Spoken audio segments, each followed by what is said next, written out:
Hello students, तो आप सब कैसे हैं? आपका जोश कैसा है? प्यारे बच्चों, सबसे पहले तो आपका बहुत बहुत स्वागत करता हूं हमारे इस IIT JEE नीट के प्लेटफॉर्म पर, जिसका नाम है एनपी फिजिक्स। अगर हमारे चैनल को सब्सक्राइब नहीं किया तो तुरंत कर लो, क्योंकि इंपॉर्टेंट कंसेप्ट और इंपॉर्टेंट नोटिफिकेशन आपको यहीं मिलती है। ठीक है, तो अगर सब्सक्राइब नहीं किया तो तुरंत कर लो और अपने दोस्तों के साथ में फटाफट शेयर कर दो, क्योंकि आपके लिए मैं एक लेके आया हूँ video, that is unit and dimension.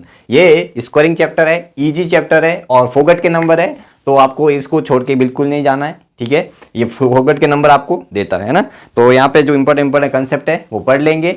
ठीक है, बाकी आप चिल रहो, है ना। तो यहाँ पे क्या क्या कंसेप्ट पढ़ने वाले हैं वो यहाँ पे लिखे गए हैं ना, है ना। लेटेस्ट पीवाई के ऊपर एनालिसिस देखेंगे, इंट्रोडक्शन यूनिट देख लेंगे। ठीक है, और इंपॉर्टेंट यूनिट कौन कौन सी है, फिर डायमेंशन पे आएंगे, फिर सिग्निफिकेंट फिगर्स रूल क्या है इसके, और लास्ट में बना देंगे एरर, एडिशन सब्ट्रैक्शन में एरर कैसे फाइंड करनी है, डिवीजन मल्टीप्लिकेशन में कैसे फाइंड करनी है, और वेरिएबल्स ऑफ पावर, इसके सवाल ज़्यादा आते हैं। ठीक है, तो वो अपन आज इस लेक्चर में पढ़ने वाले हैं। तो बिना टाइम वेस्ट किए आज का जो लेक्चर है वो अपन शुरू करते हैं। ठीक है, करें शुरू। चलो, तो ये अपने पास एनालिसिस है। देखो वेटेज कितना आया है, डायमेंशन के ऊपर सबसे ज़्यादा क्वेश्चन आते हैं, 57% रहा है 13 क्वेश्चन। ठीक है, तो काफ़ी वेटेज इसका डायमेंशन का है, फिर यूनिट का है, फिर एरर के ऊपर भी अच्छे सवाल आए, सिग्निफिकेंट के ऊपर भी सवाल आए, है ना। तो यहाँ पे कुछ सवाल है, तो यहाँ पे इसको पढ़ने से पहले अपन कुछ एक बार आगे देख लेते हैं। हाँ, चलो यहाँ से स्टार्ट करते हैं, फिर अपन ये सवाल कर लेंगे। तो ये जितने भी सवाल है मैं आपको बाद में करा देता हूँ ना।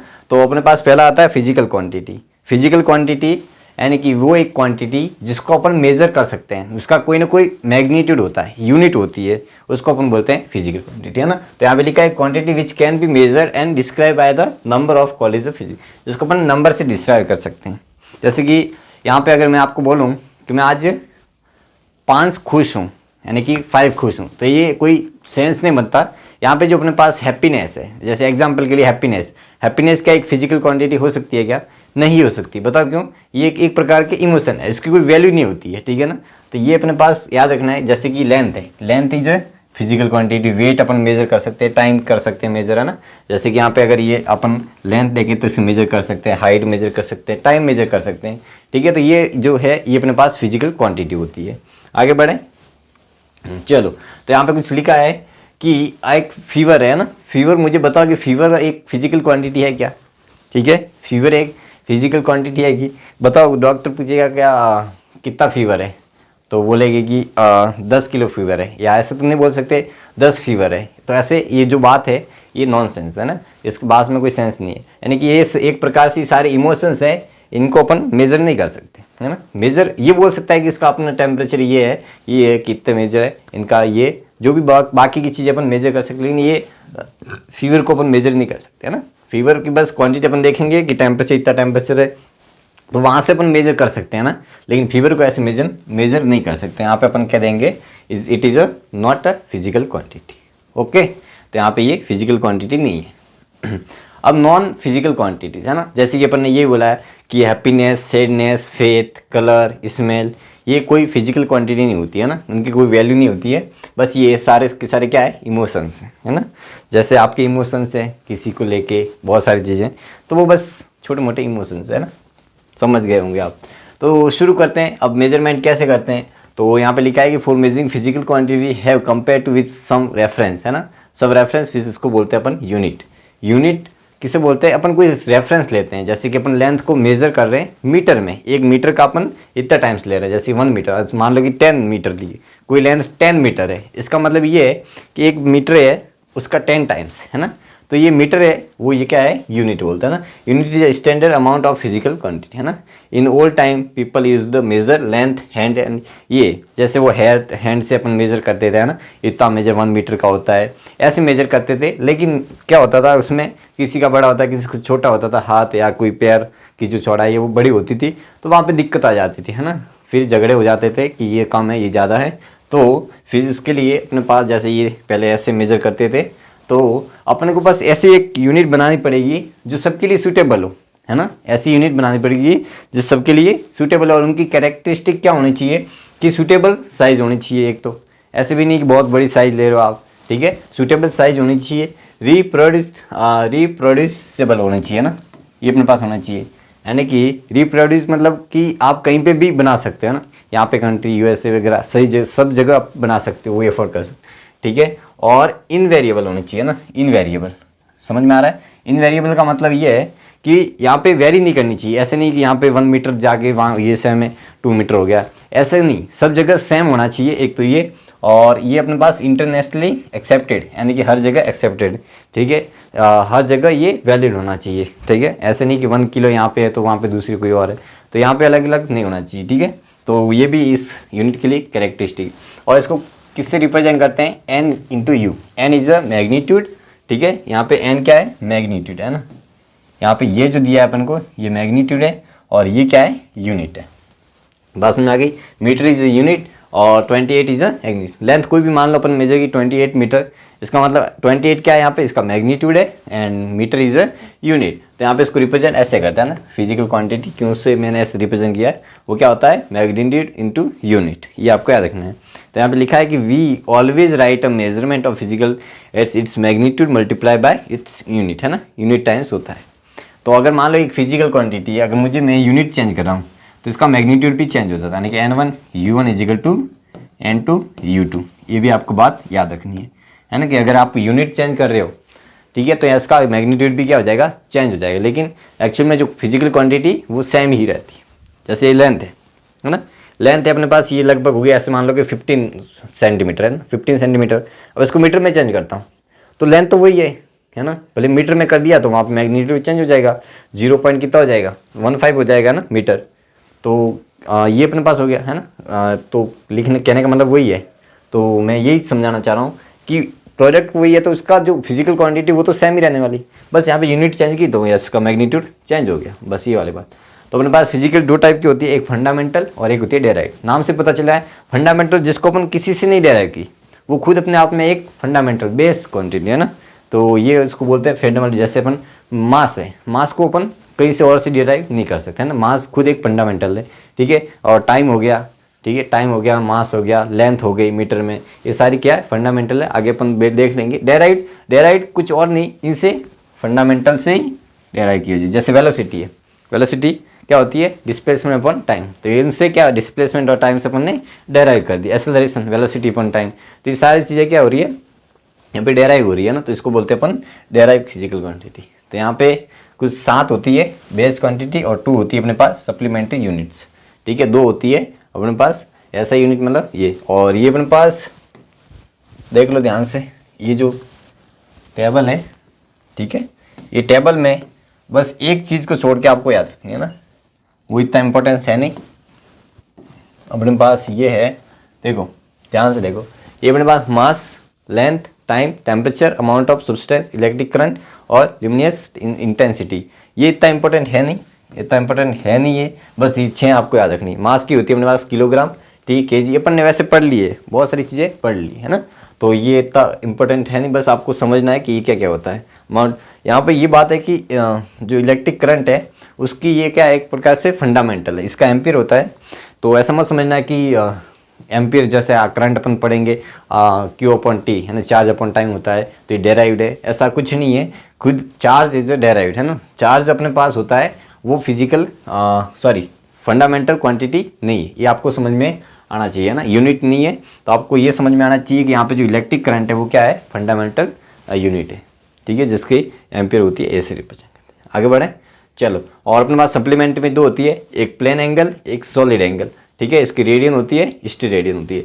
इनकी यूनिट ये दोनों ही है, यूनिट डायमेंशन लेस, ये डायमेंशन लेस होती है, लेकिन ये इसकी यूनिट होती है रेडियन और स्टेरेडियन। यही है इसमें जितनी भी यूनिट है अपने पास, जितने भी फिजिकल क्वांटिटी है, इसमें जो ये है अपने पास प्लेन एंगल और सॉलिड एंगल, इनकी जो डायमेंशन लेस है, लेकिन इनकी यूनिट होती है, दैट इज स्टेरेडियन और रेडियन, है ना। इसको ओम से रिप्रेजेंट करते हैं और इसको थीटा से, है ना। तो यहाँ पे वही लिखा गया है कि plane angle and solid angle have unit but they don't have dimensions, ये डायमेंशंस नहीं रखते हैं। बात समझ में आ गई क्या, ये डायमेंशंस नहीं रखते। तो यहाँ पे रेडियन देखो, कन्वर्जन ये आपको पता ही है कि 2 पाई होता है, वो अपने पास 36 डिग्री होता है ना। और अपने पास देखो ऐसे कर सकते हैं अपन, रेडियन और डिग्री को कन्वर्जन करना है तो आप ऐसे कर सकते हो ना, कि 360 को अपन 2 पाई लिखते हैं, तो 1 डिग्री कितना लिखेंगे, 1 डिग्री 2 पाई अपॉन 360। तो अगर को अपन थीटा डिग्री तो इसको कैसे लिखेंगे, वही हो जाएगा pi upon 180 into theta degree, है ना। तो ये अपने पास आ जाएगा रेडियन में। बस ये आपको याद रखना है ना, सिंपल है। तो ऐसे चेंज करते हैं अपन। तो यहाँ पे जो स्टेरेडियन होता है वो कुछ और नहीं, देखो ध्यान से देखो। पहले तो अपन ये समझ लेते हैं एक बार के लिए। यहाँ पे ये प्लेन एंगल क्या होता है, सिंपल है कि एक सर्कल है, एक पार्टिकल यहाँ पे मान लो ये आर्क है, इसकी यहाँ पे एंगल थीटा बनाना है, प्लेन में बना रहा है, ठीक है। और ये लेंथ आर्क एल है और ये रेडियस आर है, ठीक है। तो यहाँ से अपने पास जो एंगल बनता है plane angle, that is l upon r, ठीक है, ये बनता है। और आप ध्यान से देखो मीटर अपॉन मीटर आ रहा है ना, मीटर अपॉन मीटर, इसका मतलब ये इसकी जो डायमेंशन है वो तो क्या हो जाएगी, डायमेंशन लेस हो जाएगी, लेकिन आगे अपन पढ़ेंगे डायमेंशन क्या होता है, ठीक है। और लेकिन इसकी जो यूनिट होती है वो रेडियन होती है। बस ये आपको याद रखना है। सॉलिड एंगल में ये होता है, देखो यहाँ पे कि ये अपने पास 3D में है, एक बनता है ना एंगल। जैसे यहाँ पे इस एरिया की मैं बात करता हूँ, है ना, इस एरिया की बात करता हूँ, तो इस एरिया के कारण यहाँ पे जो एंगल बना है ना, यहाँ पे 3D में एंगल बना, ठीक है, जिसको अपन ओम बोलते थे, ठीक है। तो यही है अपने पास ओम। और ये ओम क्या होता है, एरिया, ठीक है। ये जो यहाँ पे एरिया बन रहा है ना, एस कटोरी टाइप का है ना, ये अपॉन इसकी रेडियस का स्क्वायर, ठीक है। और इसको स्टेरेडियन यूनिट से रिप्रेजेंट करते हैं। तो ये आपको याद होना चाहिए, ठीक है। कभी भी सॉलिड एंगल लिखना है तो अपन ऐसे लिख सकते हैं, ठीक है। अब आते हैं अपने पास unit, other unit of length, है ना। अदर यूनिट ऑफ लेंथ देखते हैं। जैसे कि अपने पास आता है एक एस्ट्रोनॉमिकल यूनिट। एस्ट्रोनॉमिकल यूनिट कुछ और नहीं है, जैसे सन और अर्थ के बीच की जो डिस्टेंस है इसको अपन बोलते हैं 1 एस्ट्रोनॉमिकल यूनिट। और इसकी वैल्यू अपन को पता है कि इतनी होती है, ये सारी चीज़ें 1 AU equal to 150 into 10⁶ kilometre होता है ना, 6 किलोमीटर होता है। ये 1 एस्ट्रोनॉमिकल यूनिट वो होता है 150 इंटू 10⁶, ये आपको है ना। अब एक लाइट ईयर होता है। लाइट ईयर ये कि एक लाइट की स्पीड से चले और वो एक साल में कितनी डिस्टेंस ट्रैवल करता है, उसको बोलते हैं light year. It is a distance travel by light in 1 year, है ना, इसको लाइट ईयर बोलते हैं। तो आपको पता है कि ये होता है अपने पास जो लाइट की स्पीड होती है 10⁸ होती है, ये 1 सेकेंड में मीटर पर सेकेंड है। तो अपन को पूरे साल में देखना है, तो पूरे साल का अपन को 35 × 24 आवर्स होते हैं और 60 × 60, है ना, ये हो जाएगा। तो बस यहाँ से मल्टीप्लाई करोगे तो अपने पास ये आता है, that is 1 light year is equal to 9.46 into 10⁻12 kilometre आता है ना, 12 किलोमीटर आता है। कितना किलोमीटर आता है, 12 किलोमीटर आता है। बात समझ में आ गई क्या, ठीक है। तो ये अपने पास, और इनमें जो रिलेशन होता है ये होता है, ठीक है, 1 light year is equal to 63241 AU। यानी कि यहाँ से अपन को ये पता चला कि 1 AU is greater than 1 light year, ये ज़्यादा होता है ना। ये आपको समझ में आना चाहिए। यहाँ से अपन को ये पता चला light year is greater than is astronomical unit से, यहाँ से ये पता चला। इसके ऊपर सवाल आया इसलिए मैं आपको समझा रहा हूँ, हो सकता है आपको वापस दे दे। तो थोड़ा सा अपन अब आता है पार्सेक। पार्सेक यूनिट क्या होती है कि distance eight which AU subtended is angle 1 arc second, है ना। कहने का मतलब ये है कि अगर मैं यहाँ पे 1 AU लेता हूँ ना, U है ना, 1 AU, तो यहाँ पे जो यहाँ पे ये एंगल बनता है ना, इसको ही बोलते हैं 1 आर्क। जो यहाँ पे होता है इसको यहाँ पे बनते हैं, तो ये अपने पास जो आता है। और यहाँ पे जो रेडियस होती है, देखो यहाँ पे एंगल बना ये जो 1 आर्क, ठीक है, इसकी जो वैल्यू होती है 1/6 डिग्री, है ना। ये इतना जो डिग्री एंगल बनता है और ये 1 AU लेते हैं, तो जो यहाँ पे डिस्टेंस आती है वो अपने पास कितनी होती है, 1 पार्सेक होती है ना, 1 पार्सेक। यहाँ पे लिखा अपन ने PC लिखते हैं इसको, है ना, PC लिखते हैं। और इसकी वैल्यू जो होती है, इसकी जो वैल्यू होती है वो होती है 3.26 लाइट ईयर। यहाँ से अपन को ये पता चला कि जो लाइट ईयर है ना, light year 1 light year is greater than 1 PC से, है ना। तो यहाँ से अपन को ये पता चला, तो तीनों के बीच में रिलेशन आया, that is 1 PC is greater than 1 light year and 1 light year is greater than 1 AU, है ना, एस्ट्रोनॉमिक यूनिट। तो ये अपन को रेशियो आपको पता होना चाहिए इसमें कि अपने पास ये कितना रिलेशन क्या बनता है ये। और इसके ऊपर सवाल आया हुआ है, देख लो, है ना। ये 2023 में सवाल आया है। क्या बोला है कि astronomical unit, parsec unit and light year are unit of measuring astronomical, है ना। बड़े डिस्टेंस के लिए मेजरिंग की जाती है। अपन को भी बताया ना, बड़े बड़े ऑब्जेक्ट के जाना, बड़े बड़े अपने पास जो भी सैटेलाइट है ना, और इनके बीच में देखी जाती है। और अपने के पास ये दिया है रिलेशन, ये तो क्या है, गलत है। देखो ये तो सही है अपने पास, और ये बोला है अपन जानते हैं कि पारसेक जो होता है वो लाइट ईयर से ज़्यादा होता है, तो ये स्टेटमेंट गलत हो जाएगा। तो देख लो, 1 is incorrect, second is incorrect. देखो ऐसे सवाल है, तो थोड़ा सा आपको ये बेसिक नॉलेज होना चाहिए ना। तो ये तो कोई किस्मत ख़राब होगी, किस्मत ख़राब वाले के ही आया होगा, है ना। तो पता नहीं कहाँ से दे देते ऐसे सवालों का कोई मतलब नहीं, लेकिन ठीक है दे दिया, अच्छी बात है, नॉलेज होना चाहिए। अब ये था अपने पास यूनिट अपने फिजिकल क्वांटिटी देख ली और यूनिट देख ली। अब आते हैं अपने पास डायमेंशंस। डायमेंशंस कुछ और नहीं है, जो अपने पास क्वांटिटी होती है फिजिकल क्वांटिटी, ठीक है, उनकी जो पावर होती है ना, वो अपने पास डायमेंशंस होती है। तो यहाँ पे लिखा है कि dimension of physical quantity are power to which a fundamental unit must be raise in order to get the unit of derived quantity, है ना। यहाँ से अपन डेराइव्ड क्वांटिटी मिलती है, ठीक है, तो वही अपन बोलते हैं। जैसे कि अपन सिंपल है वेलोसिटी कर लेते हैं ना। वेलोसिटी क्या होती है, x/t। तो यहाँ पे जो वेलोसिटी का बन जाएगी डायमेंशन, मीटर, लेंथ l से रिप्रेजेंट करते हैं, टाइम -1, ये अपन ने लिख दी इसकी डायमेंशंस। सिंपल है डायमेंशंस। अब बहुत सारे पे आप अगर आपको लिखना है, जैसे कि वर्क डन की लिखनी है ना। वर्क डन क्या होता है, फोर्स इनटू डिस्प्लेसमेंट। फोर्स की आपको पता होना चाहिए, m1 L1 T-2 होती है, और इसकी होती है L1, है ना। तो यहाँ पे जुड़ जाएगी तो अपने पास हो जाएगी m1 L2 T-2, ये अपने पास वर्क डन की आ गई। तो यहाँ पे ये क्या आ रही है, ये अपने पास ये बोलते हैं, इसको बोलते हैं अपन डायमेंशनल। और कैसे स्पेलिंग है थोड़ा सा देख लेते हैं, स्पेलिंग में अपन थोड़े से पीछे हैं। डायमेंशनल फॉर्मूला बोलते हैं ना, डायमेंशनल फॉर्मूला बोलते हैं इसको। और क्या, और जो यहाँ पे ये पावर दी हुई है ना, यहाँ पे जो पावर दी गई है 1 2 -3, ये अपन बोलते हैं इसको डायमेंशंस बोलते हैं, ठीक है। इसको क्या बोलते हैं अपन, डायमेंशंस बोलते हैं। ये बात समझ आ गई क्या, ठीक है। तो यही है बात, आपको समझ में आनी चाहिए कि डायमेंशंस क्या होते हैं। डायमेंशंस होती है जो अपने पास फिजिकल क्वांटिटी है, इनकी पावर, जिसमें उनको डेराइव क्वांटिटी मिलती है ना। इन्हें अब फंडामेंटल पर क्वांटिटी से लिख दिया, डेराइव क्वांटिटी जो W है, इनकी जो पावर है इनको ही बोलते हैं अपन डायमेंशंस।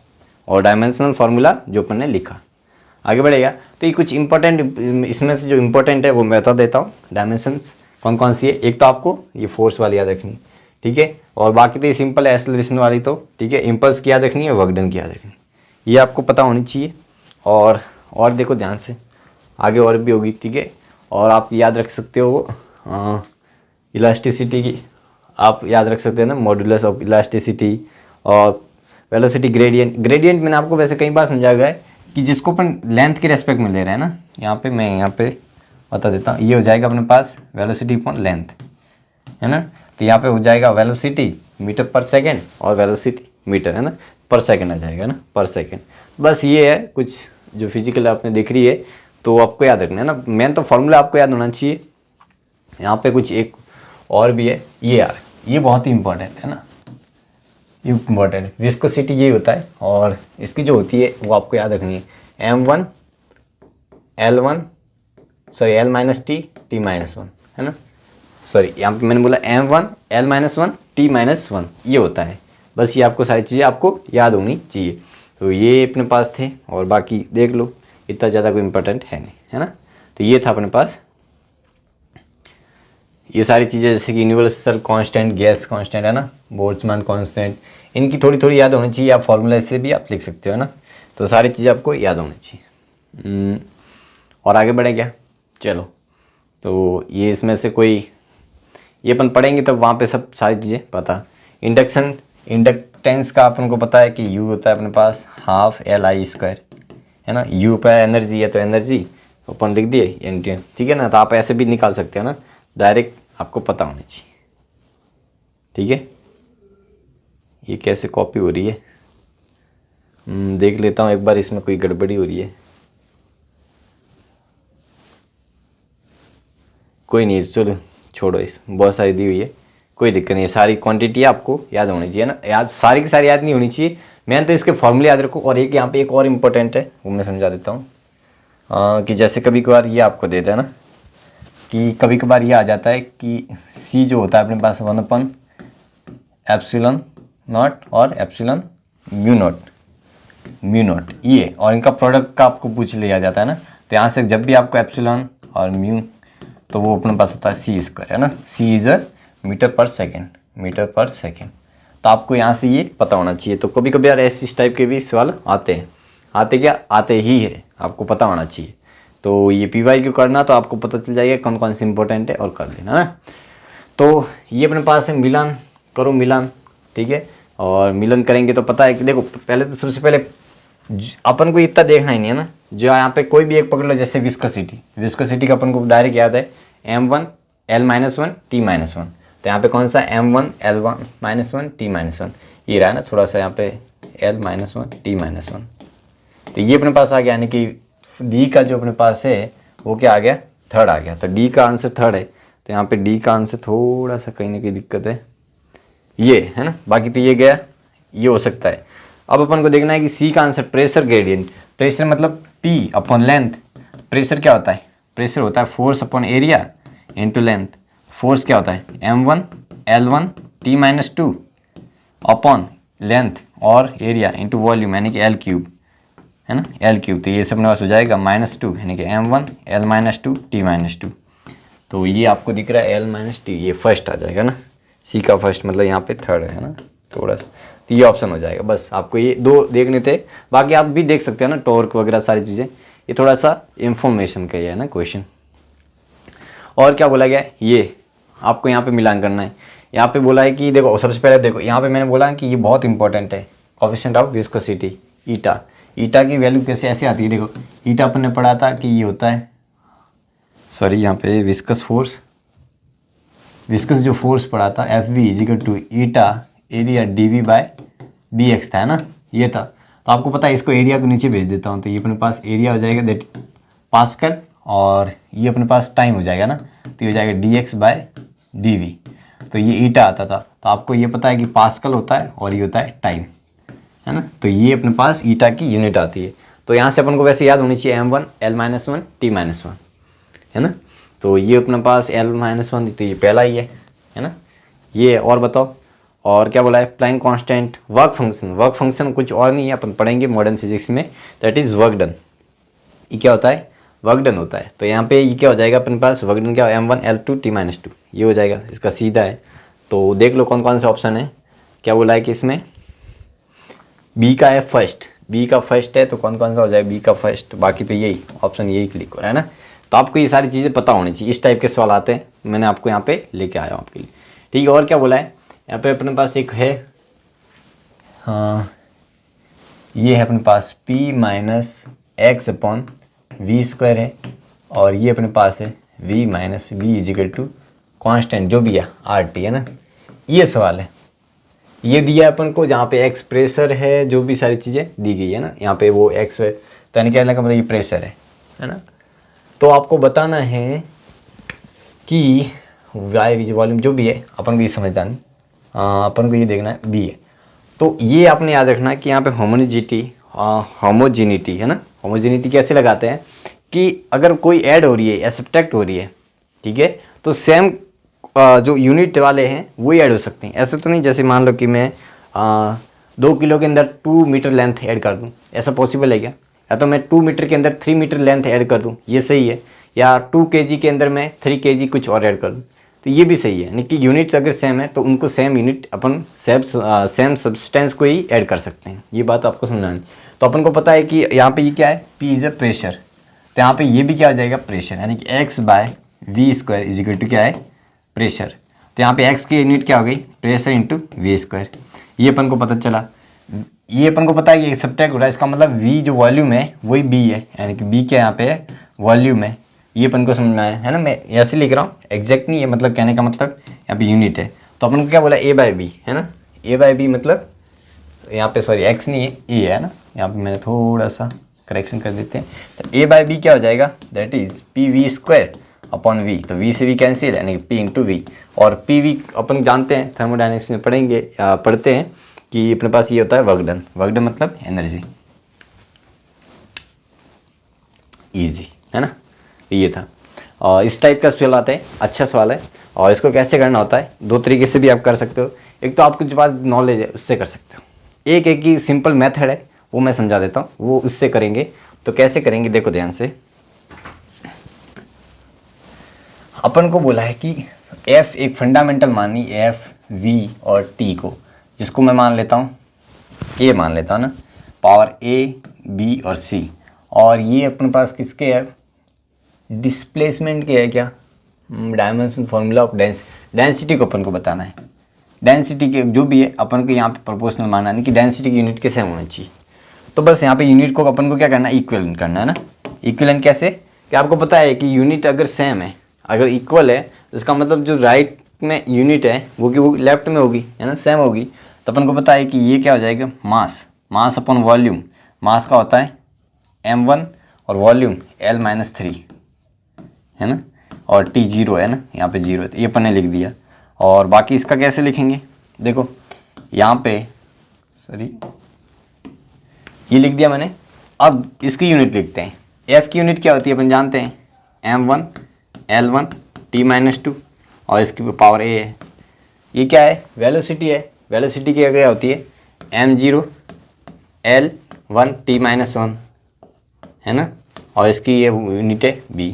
टाइम की तो अपन जानते हैं T/c, है ना, ये अपन जानते हैं। तो यहाँ से इक्वेशन जो बनती है वो अपन बना लेते हैं।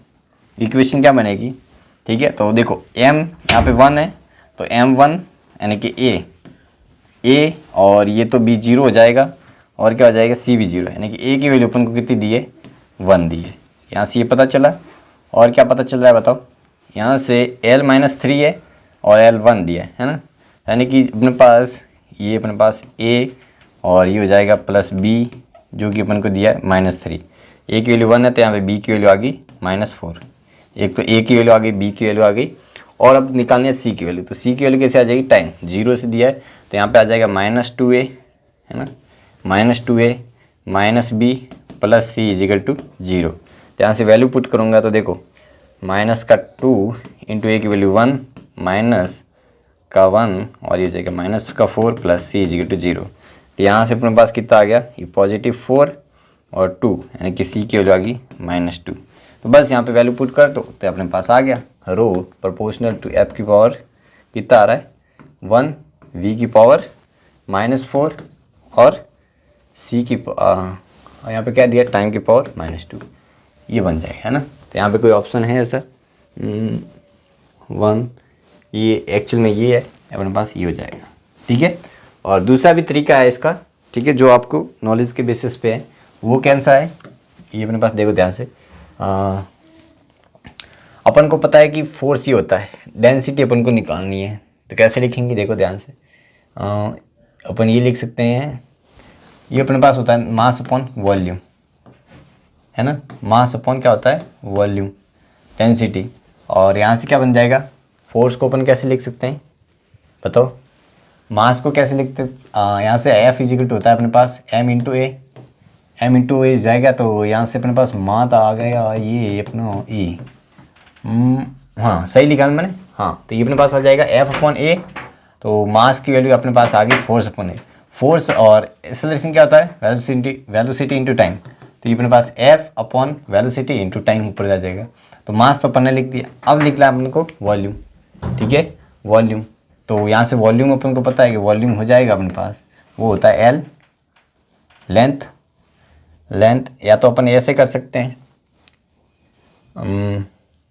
जो भी अपन एक बार L लिखते हैं ना, वॉल्यूम को ऐसे रहने देते हैं, क्योंकि अपन को लिखना है F, V और T के फॉर्म में। तो F, V, T तो आ गया यहाँ पे। अब वॉल्यूम कैसे लिखें बताओ, फोर्स के फॉर्म में कैसे लिखे वॉल्यूम अपन लिख सकते हैं, तो यहाँ से एक बार ऐसे ही रहने देते हैं, एक बार इसको, तो अपने पास मास आ गया फोर्स, ठीक है, फोर्स V-1 T1, है ना, अपॉन वॉल्यूम। वॉल्यूम कैसे आ जाएगा देखो बताओ, वॉल्यूम कैसे आएगा, वॉल्यूम अपन एरिया इंटू लेंथ कर दें, एरिया इंटू लेंथ, या अपन वॉल्यूम, तो यहाँ से आप वॉल्यूम भी रख सकोगे, तो यहाँ पे अपने पास ये बनेगा देखो -2a। तो वॉल्यूम कैसे निकाल सकते हैं, चलो आप ऐसे कर देना, वॉल्यूम के कहीं ना कहीं यूनिट कहीं से कहीं बनेगी। मैंने तभी बोला आपको कि यहाँ पे जो ये है वॉल्यूम का, वो आपको नॉलेज के बेसिस होना पड़ेगा ना। मेरे दिमाग में क्लिक नहीं कर पा रहा है ये फॉर्मूला इसका ना, तो आपको इस सवाल से भी आप कर सकते हो, ठीक है, आपको याद रखना है। आगे बढ़ें, चलो तो ये वैसे तो ये अपने पास सही रहेगा, ज़्यादा दिमाग नहीं दौड़ाना, इक्वेशन बनाओ, ठीक है, एक कंपेयर करो, वैल्यू निकालो, डायरेक्ट निकालो, नहीं तो अपने पास यहाँ पे कन्फ्यूजन हो सकता है। तो अपन को ये ज़्यादा बेटर रहेगा, है ना। चलो आगे बढ़ते हैं, तो आंसर सॉल्व करते हैं, अपने पास आंसर आ गया, है ना। ये आगे बढ़े। ये अपने पास जो ये एडवांस का 2014 का सवाल है, क्या बोला है, find the distance of over which signal can be seen क्लिट फॉग कांस्टेंट और रेलवे, ये जो भी अपन को दिया डायमेंशंस, और ये अपन को क्या दिया है, डिस्टेंस डिपेंड्स, है ना। डिस्टेंस डिपेंड किसके कर रहा है, एक तो डेंसिटी पे, रो पे, और इंटेंसिटी पे, और क्या बोला गया, इंटेंसिटी ऑफ एस, और क्या बोला है, ये अपन ए मान लेते हैं, बी मान लेते हैं, और लाइट ऑफ सिग्नल इस फ्रीक्वेंसी, है ना, फ्रीक्वेंसी पे सी मान लेते हैं। तो इन अपन को फाइंड करना है कि ये एस की पावर के कितने प्रोपोर्शनल है, यानी कि बी की वैल्यू निकाल देते हैं, अपने पास आ जाएगा ना। तो सिंपल है, डिस्टेंस है, पहले तो रो निकाल देते हैं। रो अपने पास डिस्टेंस तो ये हो गया अपने पास, मैं इक्वेशन बना L1 T0, ठीक है। तो ये अपने पास हो जाएगा रो क्या है, डेंसिटी, है ना, डेंसिटी दिखा है, हाँ। तो डेंसिटी हो जाता है अपने पास मैं यहाँ पे लिख देता हूँ डेंसिटी क्या हो जाएगा, मास अपॉन वॉल्यूम, मास m1, वॉल्यूम L-3 T0। तो ये अपने पास आ गया डेंसिटी, और ये अपने पास S क्या बोला, intensity, power upon area. Power क्या होती है, पावर होता है अपने पास फोर्स अपॉन एरिया, और ये एरिया का स्क्वायर हो जाएगा। तो फोर्स होता है m1 L1 T-2 upon area क्या हो जाएगा, एरिया यानी कि मीटर का स्क्वायर, यानी कि L की पावर 4। तो अपने पास जो S आया निकल के m1 L-3 हो जाएगा, और T-2, है ना, ये हो जाएगा। S भी आ गया अपने पास, रो भी आ गया, है ना, ये अपने पास 0 है, ठीक है। और क्या पूछा गया है अपन को, फ्रीक्वेंसी अपन जानते हैं, ये इन्वर्सली टाइम के होता है। तो बस यहाँ पे सारी चीज़ें पुट कर देते हैं ना, पुट करेंगे तो अपने पास b की वैल्यू आ जाएगी। तो यहाँ से अपने पास m1 T- और T0, और ये हो जाएगा m1 L-3 T-2, और फ्रीक्वेंसी T-2, है ना, T-1, और ये c हो जाएगा, ये b हो जाएगा, और ये। तो यहाँ से आप इक्वेशन बनाओगे, सॉल्व करोगे तो आपके पास आंसर आ जाएगा, है ना। आप सॉल्व करोगे यहाँ से, तो अपने पास b की वैल्यू 1/n, जो 3 आ रही, तो n की वैल्यू कितनी होगी, 3। तो ईजी वाला आता है, कोई ज़्यादा टफ नहीं आता है एडवांस में भी, ठीक है। तो ये था अपने पास थोड़ा सा यूनिट एंड डायमेंशन का इंट्रोडक्शन, है ना। तो अब आते हैं अपन सिग्निफिकेंट फिगर पे, है ना। सिग्निफिकेंट फिगर में कुछ रूल है, वो मैंने आपको याद रखने की, है ना। तो सिग्निफिकेंट डिजिट क्या होता है कि जितने भी नॉन जीरो नंबर हैं वो ऑल क्या होते हैं, सिग्निफिकेंट ना फिगर होते हैं, यानी कि ये अपने 3 सिग्निफिकेंट फिगर है। और ये भी याद है कि जितने भी नॉन जीरो के बीच में भी जो जीरो आते हैं, है ना, नॉन जीरो के बीच में, वो भी अपन सिग्निफिकेंट में काउंट करेंगे। तो 2 और 3 5 सिग्निफिकेंट। और ये भी याद रखना है आपको कि सिग्निफिकेंट के आगे जो भी जीरो आते हैं लेफ्ट में, इनको अपन काउंट नहीं करेंगे, और बाद में भी आते हैं, इनको अपन काउंट नहीं करेंगे। तो यहाँ पे सिग्निफिकेंट 3 सिग्निफिकेंट, और यहाँ पे भी कितने हैं, 3 सिग्निफिकेंट, है ना। तो 3 इसमें भी 3 सिग्निफिकेंट है, ये आपको पता होना चाहिए। और अगर डेसिमल के बाद आ रहे हैं जीरो, उसको अपन काउंट करेंगे, है ना, इनको अपन काउंट करेंगे। तो यहाँ पे अपने पास हो जाएगा 5 सिग्निफिकेंट। तो यहाँ पे कितने हो जाएंगे, 5 सिग्निफिकेंट हो जाएंगे। बात समझ आ गई क्या, ठीक है। तो यहाँ पे ये आंसर है। बस यहाँ पे रूल लिखे गए हैं, वो जो मैंने अभी बताया जस्ट आपको याद होना है, सारे एक बार पढ़ लेना, है ना। मैंने सब एग्जाम्पल करा दिए इसके। अब आते हैं अपने राउंड ऑफ। राउंड ऑफ मतलब कि ज़्यादा अपने पास सिग्निफिकेंट है उसको कम करते हैं ना। तो अगर मुझे ये बोला है कि राउंड ऑफ टू 3 डिजिट, मुझे 3 डिजिट तक क्या करना है, राउंड ऑफ, यानी कि यहाँ तक ही मुझे करना है ना। तो यहाँ पे एक नंबर है, तो सिंपल है। अगर आपको एक 3 रूल है याद रखना चाहिए। पहला रूल है कि 5 नंबर से कम है ना। आप लास्ट वाला नंबर देखो, जैसे यहाँ तक करना है तो ये नंबर देखो, अगर 5 से कम है, ठीक है, सॉरी ये नहीं देखना अपन को, मैंने यहाँ पे गलत बता दिया। ये नंबर देखो जिसको अपन राउंड ऑफ करना है, वो नंबर देखो, अगर 5 से कम है तो यहाँ पे एज इट इज रहने दो, है ना, इसका कोई इफेक्ट नहीं पड़ेगा। तो 14.6 हो गया, है ना, ये हो गया। अगर ये 5 से ज़्यादा है तो 1 ऐड कर दो, तो यहाँ पे अपने पास +1 हो जाएगा, यानी कि 14.7 हो जाएगा। और अगर 5 है तो 5 में 2 केस बनते हैं। अगर ऑड है तो 1 करना, है ना। आगे वाला जो है अपने पास नंबर, ये और क्या है, ऑड है, तो यहाँ पे 1 ऐड कर देंगे ना, +1 कर देंगे तो यहाँ पे 14.8 हो जाएगा। और अगर इवन है तो यहाँ पे कोई चेंजेस नहीं आएगा, है ना।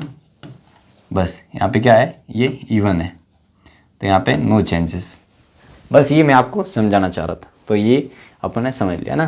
तो यहाँ पे वही लिखिए, अपने पास इवन है तो ड्रॉप कर दो, कुछ फ़र्क नहीं पड़ेगा, और 1 ऐड कर दो अगर अपने पास ओड है तो आगे वाला नंबर। अब आते हैं अपन एडिशन और सब्ट्रैक्शन में, ठीक है। ये इसके सवाल अच्छे आते हैं। अपन सिंपल क्या कर देते हैं, ऐड कर देते हैं, ठीक है, और आंसर टिक करके आ जाते हैं। तो यहाँ पे जो मैं आपको मेन बात जो समझाना चाह रहा हूँ वो है अपने पास डेसिमल प्लेस की, है ना। कि आपको ये देखना है कि ऐड कर रहे हैं अपन, जितने भी नंबर ऐड कर रहे हैं उसमें सबसे मिनिमम जो जिसके डेसिमल नंबर है वही अपने आंसर में डेसिमल आना चाहिए ना।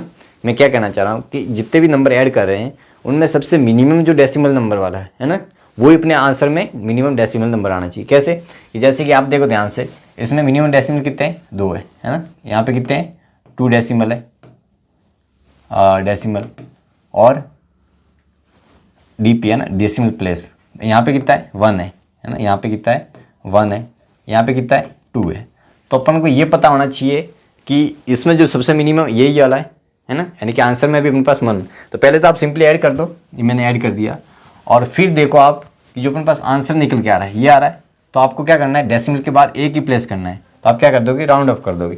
तो राउंड ऑफ करोगे तो अपने पास आ जाएगा 69.8 हो जाएगा ना, यानी कि यहाँ पे ये 5 से ज़्यादा है तो अपन राउंड ऑफ 1 कर दिया।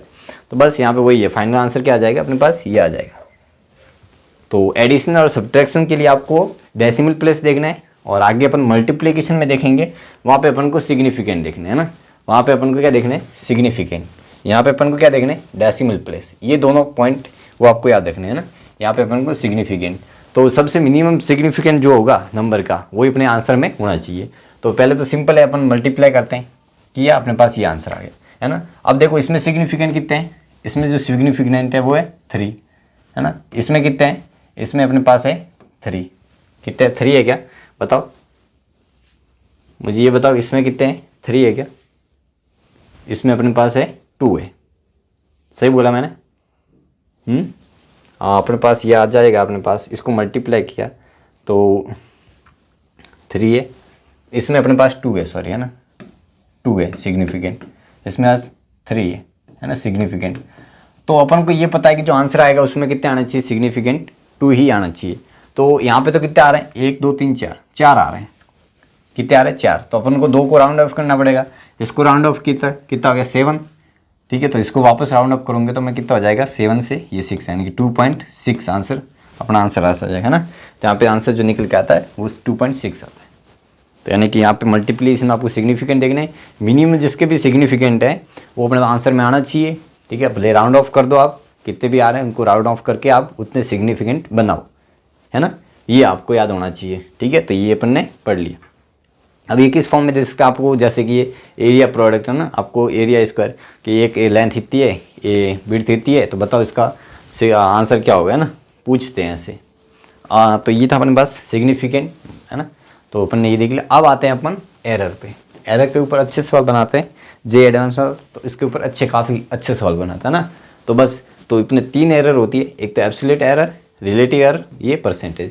तो देखो कोई क्वांटिटी होती है फिजिकल, जैसे मैं कोई यहाँ पे ये ले रहा हूँ, तो एक तो इसका जो एक्चुअल में ट्रू वैल्यू है ना, यहाँ पे इसको बोलते हैं अपन ट्रू वैल्यू। ट्रू वैल्यू होती है, लेकिन साथ में एरर भी हो सकती है। दुनिया में 100% कोई एक्यूरेट वैल्यू होती नहीं है, कुछ ना कुछ एरर होती है। तो यहाँ पे प्लस माइनस डेल्टा ए है ना, इसको अपन बोलते हैं एब्सोल्यूट एरर। एब्सोल्यूट एरर, है ना। ये प्लस माइनस लिखने का मतलब ये कि कम भी हो सकती है और ज़्यादा भी हो सकती है। बात ये आपको समझ में आनी चाहिए ना। तो इसका एब्सोल्यूट एरर अपने पास क्या हो जाएगी, ये अपने पास डेल्टा ए, और रिलेटिव एरर जो इनिशियल है ना, जो अपने पास ट्रू वैल्यू है उसका रेशियो, ये अपने पास रिलेटिव एरर है। और परसेंटेज अपन जानते ही है, जो अपने पास फ्रैक्शन आ रहा है उसको 100 से मल्टीप्लाई, तो ये अपने पास आ जाएगी परसेंटेज एरर। 3 टाइप की एरर होती है, एब्सोल्यूट, रिलेटिव और परसेंटेज एरर, है ना। मोस्ट ऑफ दो परसेंटेज एरर के ऊपर सवाल ज़्यादा कुछ। तो अपने पास ये। अब एडिशन और सब्ट्रैक्शन में आपको मैं एक इंपॉर्टेंट बात बता रहा हूँ। हमेशा एक बात आप गांठ मान लो कि एरर हमेशा ऐड ही होती है, चाहे वो एडिशन हो, सब्ट्रैक्शन हो, मल्टीप्लिकेशन हो, कैसा भी हो, हमेशा एरर को आपको क्या करना है, ऐड ही करना है। गलती हमेशा जुड़ती है, ऐसा नहीं कि गलती से गलती कट जाएगी, ठीक है। तो ये आपको हमेशा बात याद रखनी है। एरर होता है, अगर मुझे यहाँ पे a प्लस बी लिखना है तो अपने पास ये हो जाएगा a plus b, true value add कर दो, फिर प्लस माइनस क्या कर दो अपन, delta a plus delta b, है ना ये। और अगर मुझे a माइनस बी करना है तो ये हो जाएगा a माइनस बी, बट यहाँ पे आपको एक बात याद रखनी है, दैट इज़ b। और यहाँ पे आपको क्या लेना है, मैं यहाँ पे अलग कलर से लिख देता हूँ, प्लस लेना है ना, प्लस। बस ये आपको बात होनी समझ में आनी चाहिए, ठीक है। यहाँ पे आपको प्लस लेना, तो ये अपन सब्ट्रैक्शन और एडिशन के लिए ऐसे लिखेंगे, है ना। आगे बढ़े, चलो। तो यहाँ पे इन एडिशन और subtraction absolute error get added up to give net absolute error, है ना, तो अपन को वो मिलेगी। तो यहाँ पे सिंपल एक सवाल है, देखिए पैरेलल में, सॉरी सीरीज में लगे हुए R1 R2, है ना। तो R1 है, R2 है, ठीक है। और अपन को बोला है कि फाइंड द इक्विवेलेंट R1, है ना, सर्किट में। तो अपन को पता है कि R जो इक्विवेलेंट है वो क्या हो जाएगा, R1 प्लस R2, ठीक है, क्या यही होगा ना। और यहाँ पे R1 और R2 क्या हो जाएंगे, ये हो जाएंगे R, ठीक है।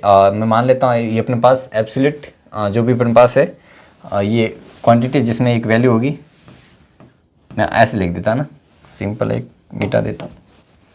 अपने पास ये होता है R इक्विवेलेंट, सीरीज में ये होता है ना। R1 की वैल्यू क्या हो जाएगी, यहाँ पे R1 की वैल्यू हो जाएगी अपने इक्विवेलेंट हो जाएगी R, ठीक है, R1 प्लस डेल्टा R1, है ना।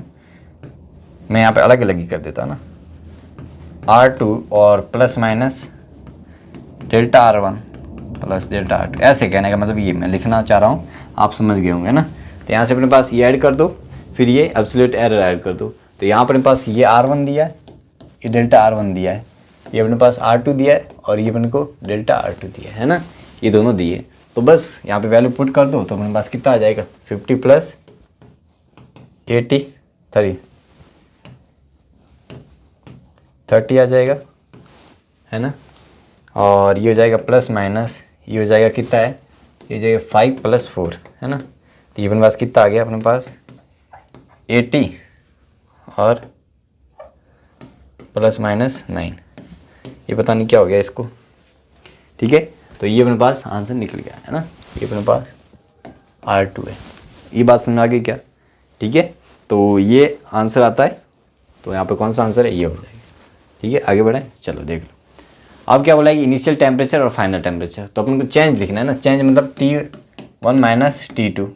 तो कैसे लिखेंगे, T1 माइनस T2, और यहाँ पे delta T1 plus delta T2 लिखना पड़ेगा, यही लिखना पड़ेगा आपको, है ना। वही अपने पास आ जाएगा चेंजेस। तो यहाँ पे बस आपको ये हो जाएगा, अपने पास कितना दिया है, 18 माइनस 40 22 प्लस माइनस, इनको दोनों को ऐड करना है, बस ये बात है। तो यहाँ पे देखो ये भी सवाल दिया अपन को, यानी ऑप्शन में ये भी दिया है, तो ये नहीं होगा, अपन को ये लिखना है। आगे बढ़े, चलो। अब आता है मल्टीप्लिकेशन में कैसे एरर फाइंड करते हैं, डिवीजन में भी कैसे एरर फाइंड करते हैं, वो अपन देखते हैं। तो कैसे करेंगे, देखो ये अपने पास Z, XY, ठीक है। तो यह सिंपल है, इसमें आपको क्या करना है, रिलेटिव एरर से अपन देखते हैं ना, इसमें अपन रिलेटिव एरर देखते हैं। तो DZ upon Z is equal to DX upon X plus DY upon Y। हमेशा रिलेटिव एरर भी ऐड होगी, यहाँ पे भी ये, तो यहाँ पे इसके लिए और इसके लिए दोनों के लिए सेम रहेगा, है ना, प्लस ही रहेगा, ये बात आपको समझना है, ठीक है। तो यहाँ पे वो आता है ये फॉर्मूले। तो relative errors get added up to give net relative error, है ना, ये मैंने। और परसेंटेज आप लिखना चाहते हो वो लिख, ये इम्पोर्टेंट है ना, ये इम्पोर्टेंट है वेरी वेरी, क्योंकि इसके ऊपर बहुत सवाल आते हैं, है ना। तो ये कैसे इम्पोर्टेंट है वो देखते हैं कि अपने पास अगर मुझे इसमें लिखना है आर है ना, पावर है, तो आपको क्या करना है, सिंपल है कि इस टाइप का सवाल हो तो अपने पास ये अपने पास हो जाएगा DZ अपॉन Z, ये अपने पास आगे आ जाता है अल्फ़ा DX अपॉन X, ठीक है, और प्लस आ जाएगा बीटा DY अपॉन Y, है ना, Y आ जाएगा। ये आपको ये सिंपल करना है ना, क्या करना है, जो इसकी जो पावर है वो आगे लेनी है, चाहे वो ये हो केस या ये हो, दोनों केस में आपको ये लिखनी है, बस बात ये आपको समझ में आनी चाहिए। तो दोनों केस में आगे जो पावर है वो आगे आ जाएगी ना, ऐड हो जाएगी। और यहाँ पे एक और मैं बता देना चाह रहा हूँ कि अगर मान लो कोई ऐसा है कि x इजिकल टू a की पावर a है, b की पावर b है, c की पावर c और d की पावर d है, तो अगर मुझे परसेंटेज एरर लिखनी है ना, इसमें परसेंटेज एरर लिखनी है, इसमें मुझे परसेंटेज एरर लिखनी है ना, मैं ऐसे लिख लेता हूँ, ऐसे एक समझ लेना ना। तो यहाँ पे हो जाएगा अपने पास a into percentage error into a coefficient plus b into percentage error into b plus ये हो जाएगा c into percentage error into c plus d into percentage error in d। बस ये आपको फॉर्मूला याद रखना है, यानी कि पावर आगे लेके आनी है फिर ऐड करनी है, भले वो पावर नीचे हो मल्टीप्लाई हो कैसे भी आपको देखना नहीं है, ठीक है। तो यहाँ पे बस आपको क्या करना है, मेन ऐड करना है, ये आपको मैंने बता दिया। तो यहाँ पे वही है कि अपने पास पावर दी है, ठीक है, तो यहाँ से आप सॉल्व कर देना तो अपने पास आंसर आ जाएगा ना, ऐसे सॉल्व किए। तो आगे बढ़े क्या, चलो, तो ये था अपने पास, और ये अपन को बोला है, ये बहुत ही अच्छा सवाल दिया है, ये अच्छा सवाल है ना। इस पूरे 2023 में जो सवाल अच्छा आया था यूनिट एंड डायमेंशन का वो अच्छा था, और इवन इस 2023 में भी इसका अच्छा सवाल दिया एडवांस में भी, है ना। तो वो भी अपन करेंगे, कैसे करेंगे वो बता देता हूँ, है ना। तो अपन को पता है कि आर इक्विवेलेंट कैसे लिखेंगे, बताओ आर इक्विवेलेंट कैसे लिखेंगे।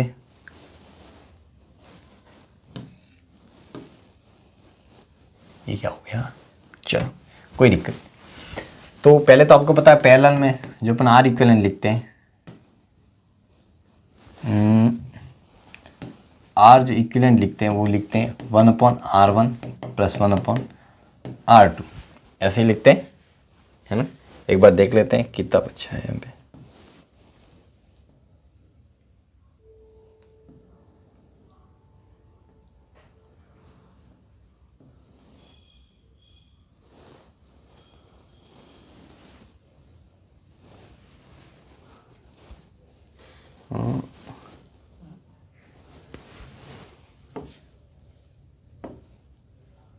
क्या हो गया इसमें, चलो एक बार ऐसे करते हैं। हाँ, तो यहाँ से अपने पास हो जाएगा, इसका जो अगर डिफरेंसेस करूँगा तो ये अपने पास हो जाएगा, देखो कभी भी आपको ऐसे पता होगा डिफरेंसेस, तो मैं यहाँ पे लिख देता हूँ 1/ माइनस का आर इक्विवेलेंट का स्क्वायर डी आर, है ना, ये हो जाएगा इजिकल टू -1/r1 का square into dr1 plus minus का 1/r2 स्क्वायर dr2, ये आता है अपने पास, है ना।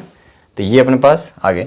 अब देखो अगर मुझे परसेंटेज चेंज लिखना है, किसमें परसेंटेज एरर निकाले, यानी कि मुझे निकालना है डी आर इक्विवेलेंट, है ना, यहाँ पे डी इक्विवेलेंट अपॉन ऐसे लिख देंगे, और ये हो जाएगा अपने पास आर इक्विवेलेंट इंटू 100, ये मुझे निकालना है। यहाँ पे ये अपन को दिया है ना, थोड़ी सी, चलो ठीक है, ये अपन को निकालना है। तो यहाँ से अपन कैसे निकालेंगे, आर इक्विवेलेंट कैसे निकालेंगे, वो ऐसे निकाल देंगे ना, वैल्यू वैसे दी अपन को। तो यहाँ से अपने पास, पेन चेंज कर देता हूँ, आर इक्विवेलेंट पहले निकालते हैं। तो यहाँ से आर इक्विवेलेंट मैं लिख सकता हूँ r1 r2 upon r1 plus r2। तो r1 कितना दिया अपन को, देखो यहाँ पे ये अपन को r दिया है, ये r1 दिया है, ये dr1 दिया है, ये अपन को r2 दिया है, और ये अपन को dr2 दिया है। सारी चीज़ें अपन को सुनना रही है। तो यहाँ से अपन को वैल्यू पुट कर देते हैं। तो ये अपने पास 15 इंटू 10 अपॉन 15 प्लस 10, तो ये हो गया अपने पास कितना हो गया 150/25। तो ये अपने पास हो गया, अपने पास 6 आंसर आ जाएगा, है ना, 6 आंसर आ गया, ठीक है। ये अपने पास 6 आंसर आ गया, आर इक्विवेलेंट 6 आ गया। अब देखो क्या करता हूँ मैं, ये माइनस से माइनस तो वैसे भी कैंसिल हो गया, है ना। तो यहाँ से डी आर इक्विवेलेंट अपॉन एक आर इक्विवेलेंट इधर रख देता हूँ। तो यहाँ से क्या बच जाएगा अपने पास, dr1 upon r1 square plus dr2 upon r2 square into r equivalent, यही हो जाएगा ना। और इसको मैं अगर 100 से मल्टीप्लाई कर देता हूँ, है ना, तो ये अपने पास आ गई, ये निकालनी, यानी कि ये इसकी वैल्यू निकालनी, वैल्यू दी है, पुट कर देना, सॉल्व कर दो, ठीक है। तो मैं आपको यही समझाना चाह रहा था कि इसको कैसे लिखना है, ठीक है। तो इसको सॉल्व करिए, आप करोगे तो आपके पास आंसर आ जाएगा 4.33, ठीक है। तो ये अच्छा सवाल था। अब ऐसे का ऐसा 2023 में आया हुआ है क्या बोला है कि experiment determine the focal length, है ना। फोकल लेंथ अपन जानते हैं लेंस के लिए, तो अपने पास ये यहाँ पे ऑब्जेक्ट रखा गया है, यहाँ पे इमेज बनती है, तो ये अपने पास होता है v, ये होता है u, तो इसका जो फॉर्मूला होता है v minus 1/u is equal to 1/f होता है। तो ऐसा सिमिलर फार्मूला बनता है। तो यहाँ से फोकल लेंथ निकालोगे आप तो कितनी आती है, देखो अपने पास ऑब्जेक्ट लेंस दिए, u की वैल्यू आपको पता है कि वहाँ पे अपन पढ़ेंगे एक्चुअल में u इस तरफ है तो नेगेटिव लेंगे, है ना। तो ये अपने पास लेंगे -10, और क्या दिया अपन को, ये दिया है ना इमेज डिस्टेंस, v की वैल्यू दी अपन को 20, इस तरह बनना है। तो अपने पास वैल्यू पुट करेंगे 20 minus 1/10 is equal to 1/f। तो यहाँ से आपके पास जो f आ रही है दैट इज़ कितनी आ रही है 20/3। ये अपने पास फोकल लेंथ आ गई, फोकल लेंथ आ गई। अब क्या करना है अपन को, निकालनी क्या है, वैल्यू n निकालनी, यानी कि एरर अपन डिटरमाइन करनी फॉर अस, यानी कि अपन को df/f इंटू 100, इसकी जो वैल्यू आ रही है वो आ रही है जो भी है n%। तो यहाँ से n की वैल्यू निकालनी, कहने का मतलब अपन को परसेंटेज निकालना है।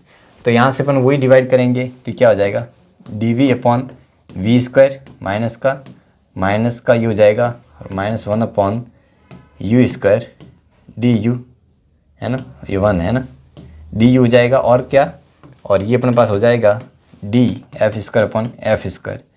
सही लिखा मैंने, ये हो जाएगा। तो मेन इंपॉर्टेंट बात ये समझाना चाह रहा हूँ कि बहुत सारे बच्चे यहाँ पे क्या कर देते हैं, जैसे कॉमन भी ले लेंगे तो यहाँ पे बन जाएगा प्लस, यानी कि अगर मैं कॉमन लेता हूँ माइनस तो यहाँ पे हो जाएगा अपने पास माइनस, है ना।